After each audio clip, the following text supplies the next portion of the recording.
در جستجوی حقیقت، روزنه به سوی آرامش روانی و امنیت ملی. این هفتمین برنامه است که ما در مورد تاریخ روشنفکری افغانستان ضبط میکنیم. باید یک نگاه نسبی اعتباری نسبت به خود ما و تاریخ ما و جامعه ما داشته باشیم و خواندن و دانستن انتقادی تاریخ، دانستن و خواندن انتقادی حوادث افغانستان، نه در سایه تجربیات دیگرها. بعد در 10 نفری که عضو شورای مرکزیشان است، از اشخاص معروفی که بعد از به قدرت رسیدن حزب دموکراتیک خلق است. به این تعریف که ما 4 تجربه دموکراسی داریم، 4 تجربه جمهوری خواهی هم داریم.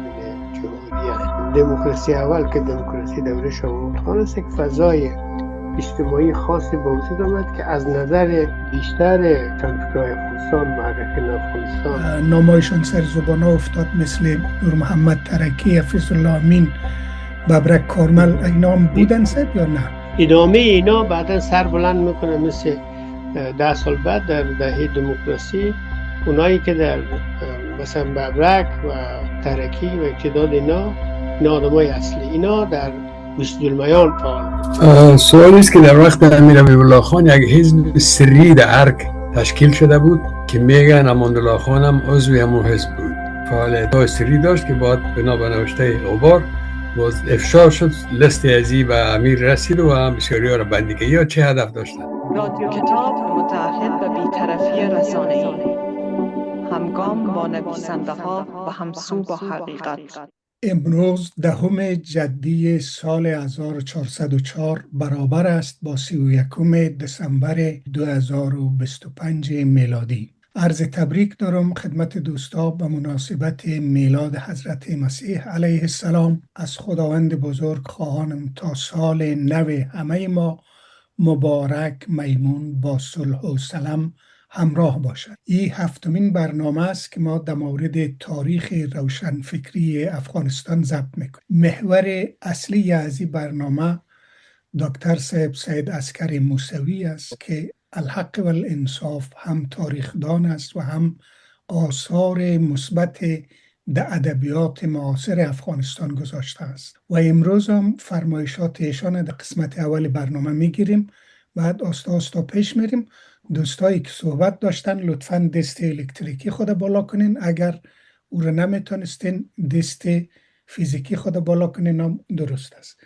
دکتر صاحب موسوی در خدمت شماست. یعنی اینطوری طرح ریخته بودیم که ما در کل ستون و فقرات روشنفکری افغانستان را میذاریم. یعنی من اینطوری فکر میکنم، حالا یک قابل قبول است نیست، درست است نیست، او طبعا متفاوت است از دیدگاه تا دیدگاه. اینطوری فکر میکنیم که ستون و فقرات همین جنبش مشروطه رو میگیریم در افغانستان، چون در 50 سال تقریبی اگر تقسیم بکنیم، 50 سال تا 60 سال تا 70 سال اول این جنبش مشروطه است که تاثیرگذار است. از نظر من تا همین لحظه که ما هستیم مشروطه خواهان قبلی افغانستان تاثیرگذار هستند و هنوز که هنوز است چیزی به عنوان آلترناتیو یا جانشین جدید برای اونا از نظر من از نظر داخلی نداریم، حالا بیرون برخلاف ثابت است.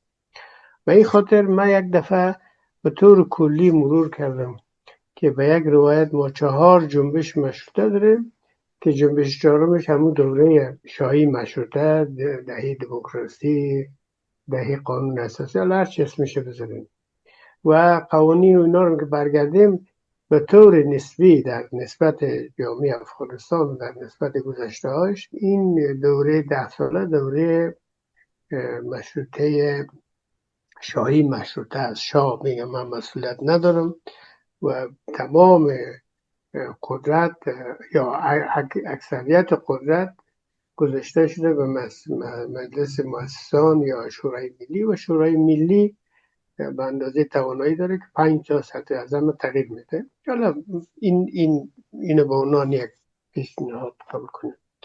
مهمترین دوره این 4 دوره سوم مشروطه است یا جنبش سوم مشروطه است. من این تذکرم قبلا داده بودم که از نظر بعضی ها مثل آقای جهانی ایشان معتقد هستند ما چیز به نام مشروطه نداشتیم.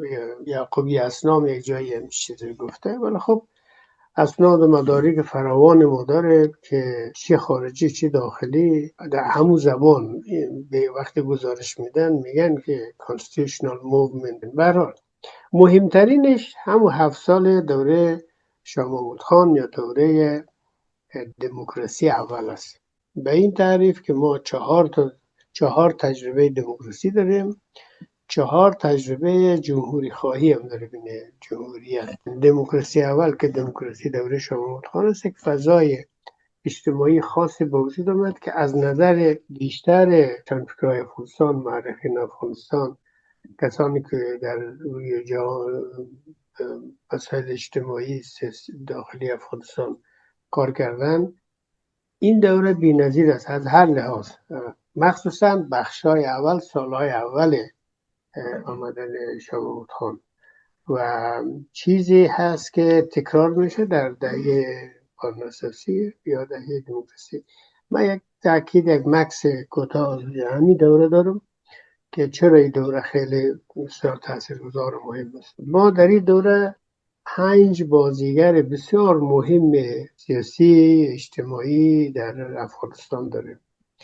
4 تا از اینا 4 جریان، 4 جمعیت سیاسی است، چون هنوز قانون سیاسی یا قانون حزب احزاب سیاسی نداشتیم، نام جمعیت را میگذاشت. این جمعیت ها به ترتیب تأسیس و ترتیب شروع فعالیت اینطوری مرده‌بندی کردیم که اولین جمعیت اینا جمعیت سیاسی اتحاد هست که مرحوم بلخی، حاجی محمد نعیم خان و یک تعداد آدم‌ها این راه انداختن. یکی از ویژگی‌های این جمعیت این است که بسیار بسیار مخفی است و شفاهی است.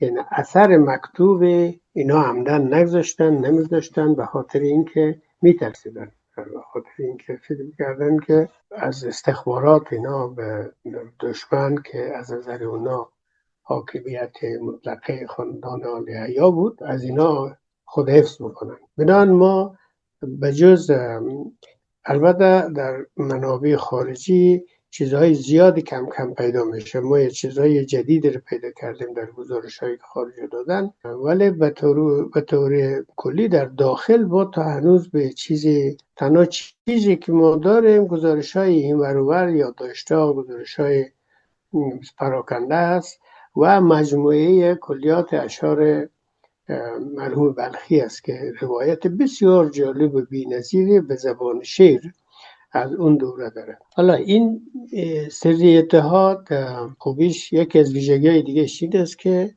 اولین حرکت انقلابی و نه اصلاحی هست که از 1946 شروع میشه به طور مخفی، با یارگیری ها و با نشست ها و با تعهد ها و سوگند ها اینا. کم و بیش معلوماتی که من دارم خود شخص بلخی بشه در جنبش گورشاد، در قیام گورشاد در مشهد بوده. آدم جوانی است، احتمالاً درس بخونده در حوزه علمی مشهد، یا حوزه بوده یا نبوده، ولی حال در مدرسه این درس بخونده. اما انسان چون از آغاز انسان خاصی از اجتماعی است، بسیار متاثر میشه. به این تاثیر احتمال زیاد است که اندیشه بسیار باز کنشگر فعال به این میده و وقتی برمیگرده به کردستان اول به عنوان یک شیعه مولای شیعه برمیگرده، در هرات ازدواج میکنه، همینطوری میره طرف کابل و بلخ. از بلخی مولای شیعه یک انسان فرقه‌ای، فرامذهبی درست بود. به همین خاطر است در اشعارش بساط شیعه و سنی کسات می‌نگرند، یعنی فرقه شیعه و فرقه سنی رو که اینا فرق است، مذاهب اسلامی است، اینا رو میگن دکانایی است که من این دکانا رو کسات می‌بینم، چیزی به نام اسلام یک کلیت خیلی پابند است و در خیلی جاها امتی فکر میکنه. امتی هست که در قالب دولت ملت فعالیت میکنه.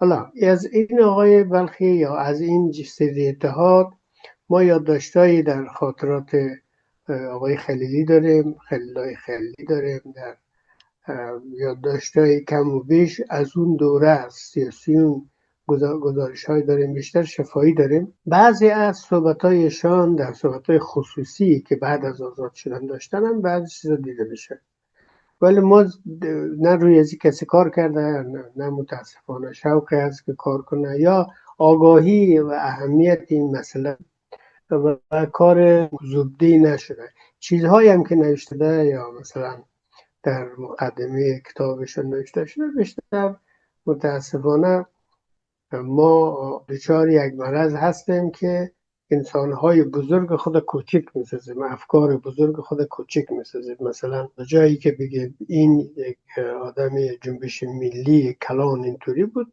ما این اول ملا میسازیم، با سعید میسازیم، با شیعه میسازیم، باید محدود میکنیم در قالب‌های بسیار تنگ قومی و مذهبی و فلان اینا.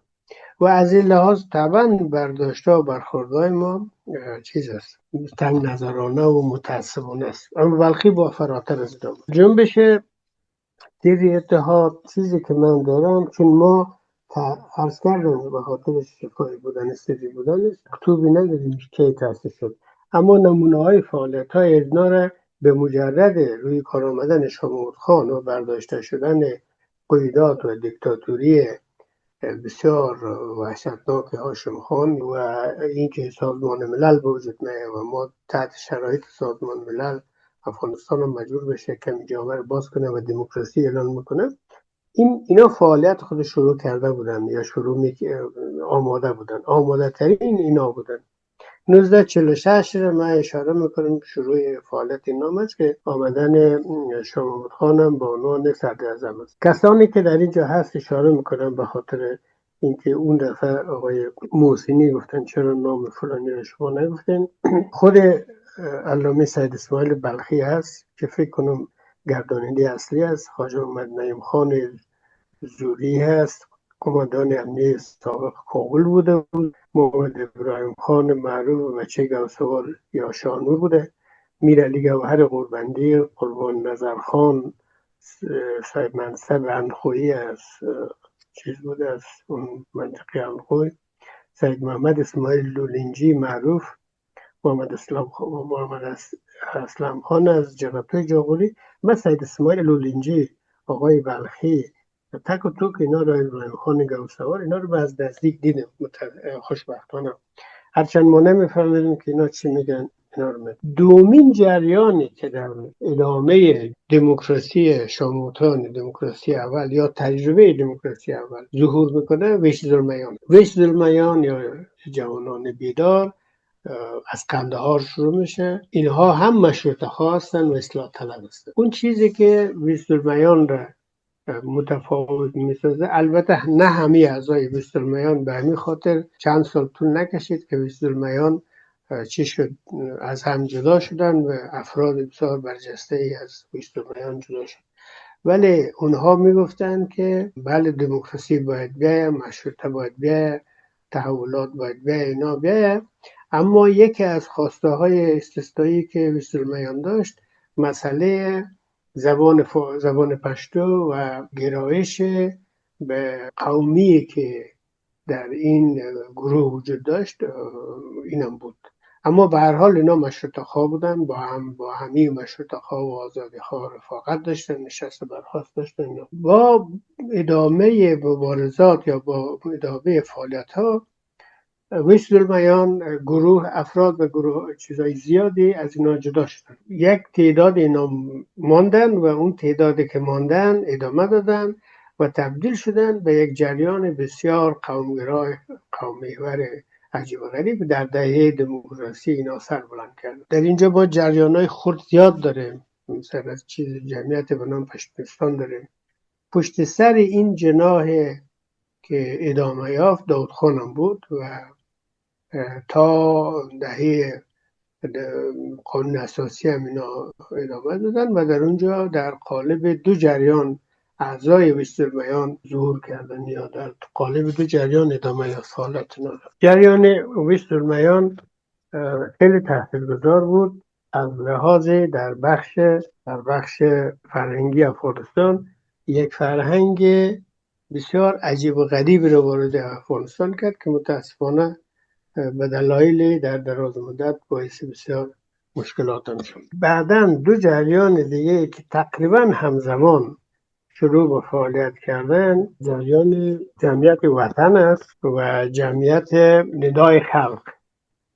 جمعیت وطن و جمعیت ندای خلق همه ما میدونیم که رهبری جریان تن غلام محمد غبار داره. اینا رو ما میدونیم به این زمان چون مطبوعات است، آزادی هست. در 6 جدی است سال 1329 خورشیدی تأسیس میشه در شهر کابل، این 1950 میلادی. بنیانگذارش میر غلام محمد غبار. بنیانگذارش 7 نفر است. اتفاقا 7 نفر جمعیت وطن را انداخته. میر غلام محمد غبار، سرور جویاست، میر محمد صدیق فرهنگ صاحب افغانستان در 5 قرن اخیر، فتح محمد خان میرزاد یا فتح محمد خان فرقمش، نورالحق هیرمندی است، برادرعلی خان تاج است و هفتمش عبدالحی عزیز است. این 7 نفر کمیته مرکزی جمعیت وطن رو دارن که نشریه هم به این نام اعضای دیگه هم داره. محمد اکبر پامیر است، عبدالحلیم عاطفی است، میر علی احمد شامل است. خیلی زیاد است. شورای مرکزیشان 10 تن بود، مؤسسش 7 تن است و تعداد آدمای بسیار فراوان است که من اینجا لیست تعداد از اینا دارم. جمعیت وطن خیلی ملی هست. ناصر خود غبار میگه ناسیونالیست مسلمان هستن. در عین حال تأثیرات از ادبیات چپ در جمعیت وطن دیده میشه. در افغانستان در مسیر تاریخ به روشنی ما میبینیم. حتی نگاه تحلیل تاریخی رو در اونجا میبینیم که از ادبیات چپ اون زمان که ما بسیار ارتباط مستقیم با بلشویک ها یا کمونیست ها یا حزب کمونیست اتحاد جماهیر شوروی اون زمان داشتیم. جمعیت وطن جمعیت اصلاحی است، نشریه داره، فعال است، اعضایش ادامه یافته مشروطه دوم است. جمعیت چهارم خلق است، ندای خلق. این ندای خلق که اسم نشریه‌شان بود، اتفاقا کسی که جریان به نوشته مرحوم آهنگ، کسی که مشروطه سوم را اعلان کرد مرحوم دکتر عبدالرحمن بود. دکتر عبدالرحمن از قوم مومند است و از نظر شخصیتی یک امانیست بسیار درجه یک است. در بین همینا غیر از گروه بلخی، در بین ریفورمیستا اصلاح طلبا بسیار داغ است، بسیار تند است. انتقاداش، ایراداش، برخورداش، سخنرانی های بسیار آتشین دکتر عبدالرحمن محمودی را تبدیل میکنه به یکی از چهره‌های بسیار ماندگار تاریخ روشنفکری و مبارزات سیاسی افغانستان. علاوه بر این که این آدم سیاسی بود، انسان بسیار بی‌نظیر بود. شاید بگم یکی از بی‌نظیرهای کم یافته افغانستان. مثلا چون پزشک بود، دکتر طب بود، از پولدارا یک مقدار پول بیشتر میگرفت و بی پول مجانی میرفت خانه فقرا، در خانه بسیار آدمای بدبخت و فقیر و طرد شده میرفت سر مریض در خانهشان، دوای مجانی میداد، معاینه مجانی میکرد و از اینا منظم مثل یک فریضه مراقبت میکرد.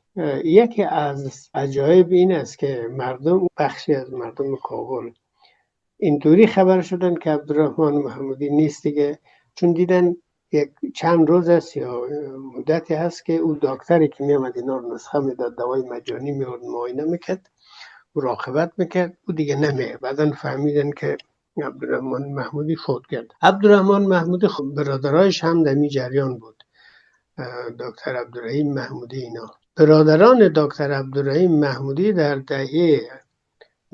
دهه قانون اساسی دوباره فعالیت‌های سیاسی چپ ماویستی شروع کردن که در اون رابطه و در اون دوره مفصل ما خوشبختانه اسناد مدارک داریم. کسانی که در جریان ندای خلق بود، خود دکتر عبدالرحمن محمودی رئیس حزب بود، رئیس و مؤسس مشروطه سوم بود، یعنی کسی که مشروطه سیوم را اعلان کرد و بعد دنبالش گرفت و دیگرها بعداً به او پیوستند دکتر عبدالرحمن محمودی است. اعضای منشیش محمد نعیم شایان است. این شایانه ها بعدها هم این خانواده فعال میمونند به عنوان کنشگران و فعالان اجتماعی. مولوی خال محمد خسته است که میدونیم میشناسیم، شاعر بسیار بزرگ از بازار. مولوی فضل ربیع هست. عبدالحمید مبارز است. عبدالحمید مبارز در دوره جمهوریت هم بود. یک دوره حتی معین فرهنگی وزارت فرهنگ افغانستان هم در دوره آقای کرزی هم شد و انسان بسیار وارسته و برجسته. اینا دکتر عبدالله واحدی بود، محمد یوسف آینه بود، علم مظلومیان، احمد رحمانی، محمد طاهر محسنی و خیلی آدم دیگه. محمد یوسف مهدی زاده که برادرش محمد آصف آهنگ یک دوره منشی حزب وطن بود، یک برادر در حزب وطن بود، یک برادر هم در حزب خلق آقای محمودی و تعداد زیاد دیگه آدمایی هست که اینجا هست. برادران محمودی، محمد رحیم محمودی، عظیم محمودی و امان الله محمودی و بقیه. این جریان ها، این دوره که 4 جریان سیاسی یا 4 جمعیت سیاسی داره بسیار تاثیرگذار است. یک جریان دیگه هم سیاسی نیست، صنفی هست، اونم بسیار تاثیرگذار به نام اتحادیه محصلین. اون زمان شاید ما اونقدر محصل نداشتیم، جمع متعلم و محصل با هم فعال. در رابطه با اتحادیه محصلین متاسفانه باز کار نشده. یک اصطلاحی داشتیم یا داریم در اون دوره به نام کنفرانس های حبیبیه. زمان حبیبیه این زمانی که ما صحبت میکنیم، حبیبیه در پلباغمی است که حالا شده عایشه درانی. هر سال انتخابات بود، بعد در حبیبیه و رئیس انجمن انتخاب شد. یک دورش دکتر عبدالعلی لالی خدا بیامرز که در بون آلمان فوت کرد، 50 سال نه آلمان بود. من بسیار بطور در کنفرانس های حبیبیه، نامش کنفرانس های حبیبیه بود و تاثیرگذاریش در حد یک حزب بود. در این کنفرانس ها حتی وزرا، حتی خودش شاه خان میامد میشنید و دانشجوها و اعضای متعلمین و اعضای انجمن اتحادیه محصلین صحبت. این 5 جریان خیلی تاثیرگذار است در تفکر جامعه، در آوردن تغییرات، در بروز مطبوعات بیشماری در سراسر مملکت و در تغییر ذهنیت اجتماعی یا آگاهی بخشی جامعه. من گفتم که هنوز از دوره در زبان جامعه افغانی تاثیرگذار است. این است که ما از همین دوره هست که 3 کتاب از همین دوره داریم. حالا کتاب زیاد داریم ولی از جمعیت وطن 3 نویسنده بسیار بزرگ تاثیرگذار داریم.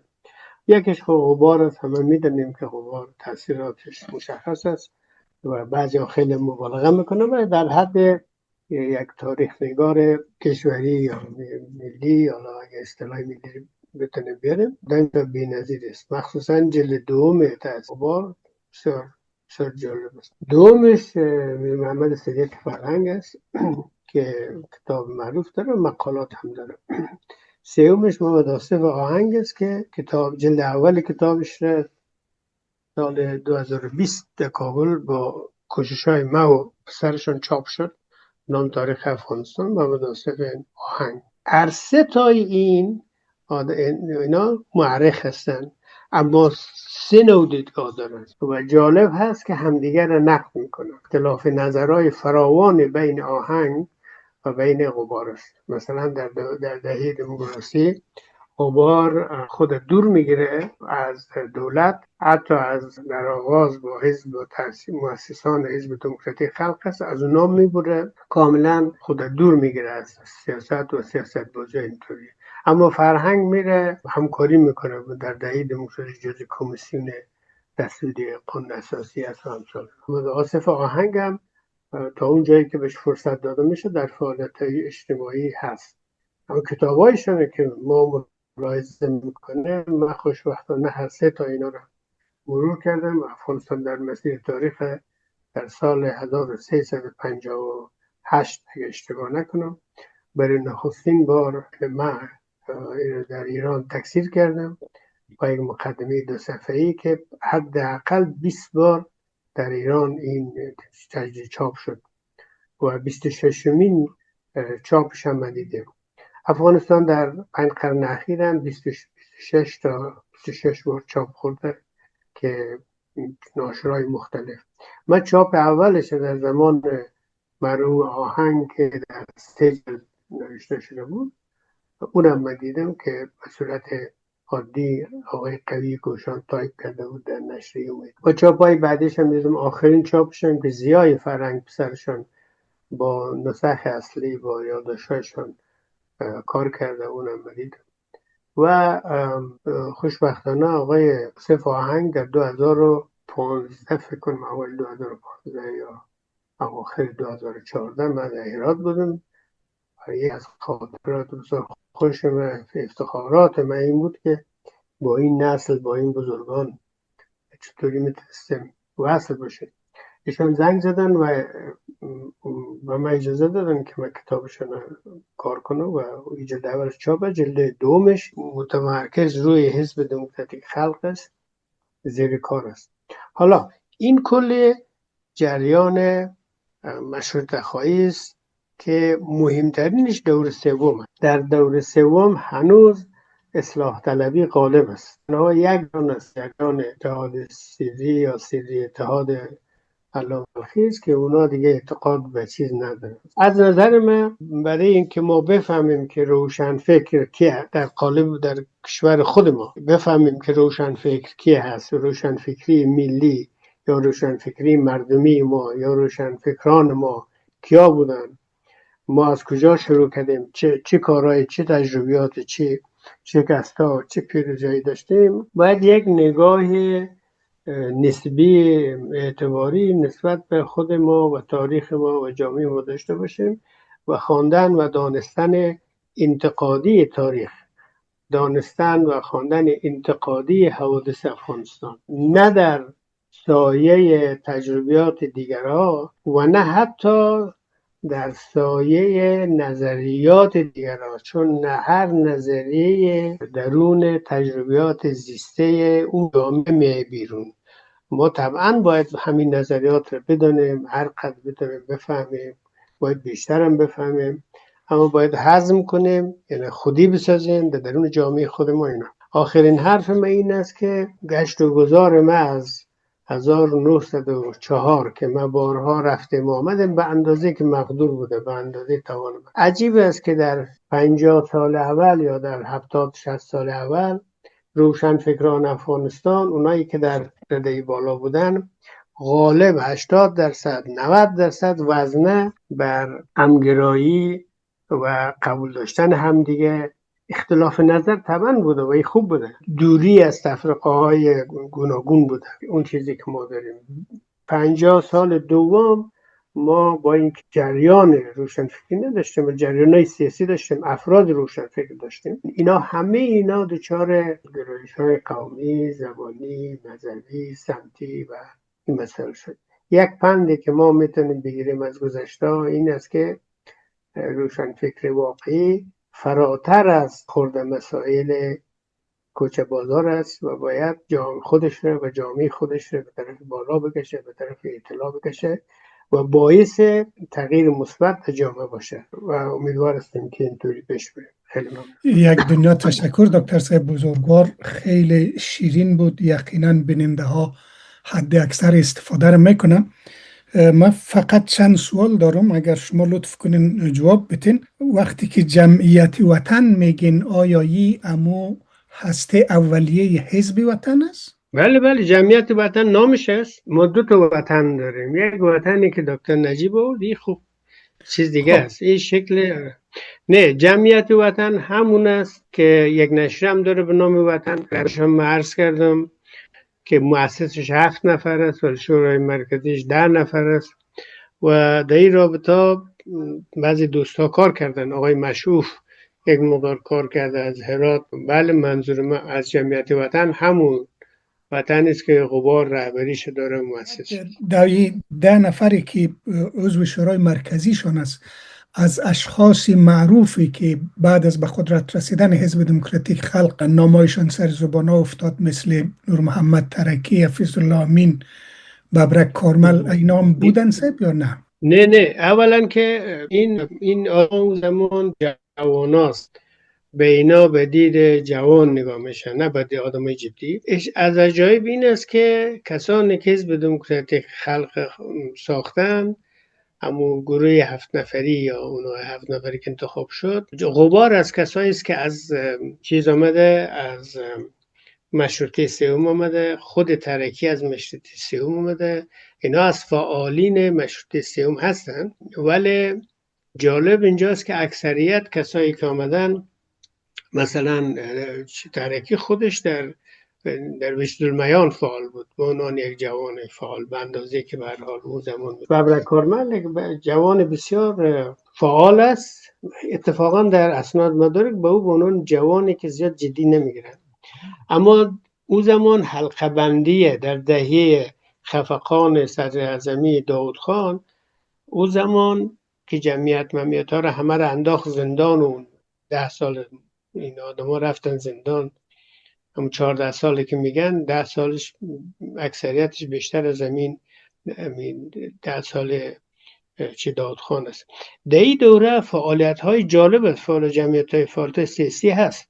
مثلا داود خان خودش فعالیت سیاسی داره، پشت سر همین جریان ها هست. نام بعض جریان مثلا کلوپ ملی رو بسیار فعال کرده بود برای عضوگیری، شاه محمود خان هم جزا بده و یک در جمع کرده بود، ایده زیاد رو جمع کرده بود. اما چیزی به نام ادامه اینا بعدا سر بلند میکنه، مثل 10 سال بعد در دهه دموکراسی، اونایی که در مثلا ببرک و ترکی و اقتداد اینا آدمای اصلی، اینا در وجدالمیان فعال بود. و اتفاقا جریان خلق، جناح خلق حزب دموکراتیک خلق بسیار رابطه مستقیم به تداوم وجدالمیان داره. به اون وجدالمیانه که عرض کردم که بسیار گرایش قومی داشته، گرایش زبانی، گرایش فلان داشته. خیلی ممنون. خب آخرین عرض من است، شما یک نکته بسیار خوب پیشنهاد کردین که دانستن و خواندن تاریخ به شکل انتقادی باید ما انجام بدیم.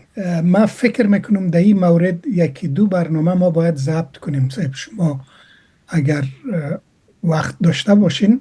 ما برنامه ضبط شده داریم، چون من در 4 سالی که در ایران بودم مفت مجانی، ما برای به می خاطر با بچه های اینجا یک زمان میگفتن 7 میلیون 5 میلیون چند میلیون جمعیت بود، حدود 45,000 دانشجو ما در ایران داشتیم، 700 مزد داشتیم. خب من به عنوان یک معلم بسیار ساده با دست خالی کار دیگه نمیتونستم. اینجا با امکاناتی که بود فعالیت‌های راه انداختیم. انجمن دانشجویی مطالعات افغانستان 50 جلسه گرفت، یعنی 50مین جلسه همین هفته بود که به دلایل تعطیل شد. مرکز مطالعات افغانستان برای اولین بار، این دومین مرکز الان اعلام داد، یکی در فرانسه است، یکی در دانشگاه علامه طباطبایی. کار ما مثلا من در چندین شهرستان، در چندین شهر رفتم، یک گزارش بسیار کوتاه و فشرده 6 جلسه، یعنی 6 هفته ما رفتم به چندین تا از اینا. بعضی اینا از راه دور بوده، بعضیش مستقیم خودم رفتم که نگاه انتقادی از تاریخ بدیم. نگاه انتقادی تاریخ فقط این که اون بعد از این خوب است نیست، نگاه انتقادی که ما یک ذهنیت رو تربیت کنیم که دوچار هیجان زدگی و دوچار شتاب زدگی نشیم، دوچار تکرار رسمیات نشیم، تاریخ دروغینی که بر ما گفته شده دوچار قبولی یا مثلا مسخی نشیم. نگاه یا دیدگاهی پیدا کنیم که بتونیم انتقادی فکر کنیم. بعد اون مربوط به توانایی خود ماست که ما چگونه میبینیم. بعضی از اینا به صورت آنلاین بسیار منظم ترتیب شده، اگه خواستیم من بر شما میفرستم، باز بر دوستا بفرستیم. حتی من شنیدم در یوتیوب هم گذاشته شده. فقط یک نکته رو من میگم که فرق بین نگاه روشنفکری در همه جامعه، مخصوصا حالا در جامعه ما که بسیار کم است، روشنفکر نگاه انتقادی سازنده داره. هدف از کار روشنفکر ایجاد تغییر وضعیت، ایجاد تغییر در وضعیت اجتماعی است، تغییر و بهتر شدن است. روشنفکر ساختگی و کاتب و به تعبیری که امروز آقای علوی گفتن لومپن، سر صدا و هوچیگری و نق زدن است. ایر بد بگو، او رو بد بگو، ایر خوب بگو، او رو خوب بگو، یک روز دلنگ از این، یک روز دلنگ از اون، بدون این که هدف یا بهایی برای تغییر اجتماعی بده. بزرگان ما، ریشه های ما خارج صرف نظر از قوم و طبقه. حتی یک کسی گفت آیا انسان مذهبی میتونه روشنفکر شود؟ امینایی که من عرض کردم کلشون مذهبی هستن. اتفاقا ریشه های اولی ما با ملا و مولانا و اینطورا برن. قندهار یک از مراکز روشنفکری چپخیز افغانستان، روشنفکری افغانستان بود. بنان این پست گیر کردن در این پسته ها خودش نشان میده که روشنفکرم میتونه حداقل دو طبقه شد، دو گروه شد. روشنفکرای جواری، روشنفکرای احساساتی، روشنفکرای نقنقو، روشنفکرایی که زحمت خواندن و مطالعه چون برشان هدف نیستیم. برای بعضی آدم ها که تحصیل کرده هستن فکر میکنن تحصیل کردگی هم روشنفکری است، در حالی که اینطوری نیست. اشرف غنی تحصیل کرده بود ولی روشنفکر نبود. ما خیلی تحصیل کرده داریم که روشنفکر نیستن. روشنفکر شمعی است که نمیتونه نسوزه برای جامعهش، برای مردمش، صرف نظر از قوم، مذهب، زبان فلان، حتی برای انسان اینطوری فکر میکنه بدون در نظر داشته مقام و فلان و شهرت و فلان. بسیار خوب دکتر صاحب، واقعا استفاده کردیم. سوال استاد نایل میگیریم و مهربانی استاد. سوالی است که در وقت امیر حبیب خان یک حزب سری در ارک تشکیل شده بود که میگن اماندالله خان هم عضو همون حزب بود. فعالیت‌های سری داشت که بعد بنا به نوشته غبار باز افشا شد، لیست ازی به امیر رسید و هم بسیاری را بندی کرد. یا چه هدف داشتن؟ امی مشروطه اول میگن سبنمی، اینا اش مشروطه اول بودن که ما دوره دو تا حلقه داریم. البته این به اندازه که ما سواد مقد میکشه. ما یکی حلقه حبیبیه داریم که همینا که شما فرمودین. یکی هم یک چیزی در دربار داریم که دوروبر آقای ترزی و فلان اینا شکل میگیره. اون حلقه حبیبیه همین سری است که همین سری اتحاد که شما میگین، این در دربار به نظر من نبود. این یک حلقه مشخصی هست، کسایی خارج از قدرت و اینا هستن، طبعا کار میکنن. برده مثلا فیض محمد خان کاتب جز ایناست، مولوی سرور واصف، مولوی عبدالرؤوف و عجیب است بیشتر نام از قندهار هستن. این همون مشروطه اول است که لیستش به یک تعبیری لیستش پدر آقای خلیلی معروف. این لیست چون خدا حالا همه ما رو بیامرزه، مخصوصا اونایی که رفته، چون ایشان بعد به دلایل یک شغل دیگه هم داشتن، شغل استخباراتی، این لیست میفرسته برای والله خان جلال آباد. در اون که میدونیم یک تعداد به توپ بستن، یک تعداد کشتن، مثل مولوی سرور واصف قنداری اینا رو کشتن، یک تعداد هم زندان انداختن، باز تعدادش آزاد شد، تعدادش هم مورد عفو قرار گرفت. از جمله کاتب زندان رفت، باز آزاد شد. این اون گروه است. در دوره حبیب الله خان دو گروه ما داریم فعال. یک گروه در درون ارگ است که سری است، یک گروه حلقه حبیبی است. این گروه در داخل جوانان افغان هم نام داره، چون جوانان ترک در ترکیه است. محمود طرزی تاثیر از اون جوانان افغان اینجا شروع میکنه و اینا اون ترور مرور و فلان کارهایی هم که کردن در خدای بولا رو کشتن در درون حلقه دوم است. آقای طرزی و خود امان‌الله خان در جریان بوده، مادرش در جریان بوده، چون جنگ زناست در اونجا. در ضمن کتاب آقای سیقل حتما باید اگه دوستان بهش دسترسی دارن، منظور من استاد شهرانی نیست، چون خب حتما پیش از همه به اون رسیدن نگاه کرده، که خیلی جالب است.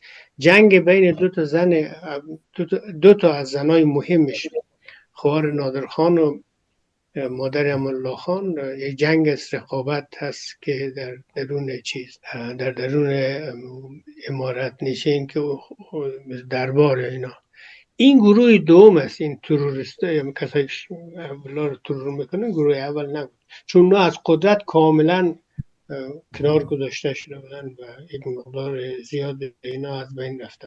یک دنیا تشکر سید. و بینندگان گرامی، تشکر از اینکه با ما تا این لحظه همراه بودین. همچنان که میبینین ما شکر خدا تاریخ زنده را با خود داریم. دکتر صاحب موسوی با بیانات شیوا، شیرین، گفتار دقیق و وسیع تاریخ روشنفکری افغانستان بیان کرد. طبعا خیلی سخت است که ما بگوییم همه حقایق تاریخی بیان شد، ولی در حد حوصله امروز یا نیاز امروز کار بزرگی انجام شد، به خاطر از اینکه در مجموعه های خبری چی ابر رسانه ها و چی رسانه های جمعی متاسفانه بیشتر از اینکه بحث باشه فحش و دشنام و اهانت است. و رادیو کتاب افتخار داره که برنامه ها را به آرامی ضبط میکنه، مبتنی بر علم و موثق بودن تاریخ. شما هم لطف کنین با انتقاد و پیشنهاد و سابسکرایب رادیو کتاب تقویت کنین. رادیو کتاب، نیاز نسل امروز و فردا.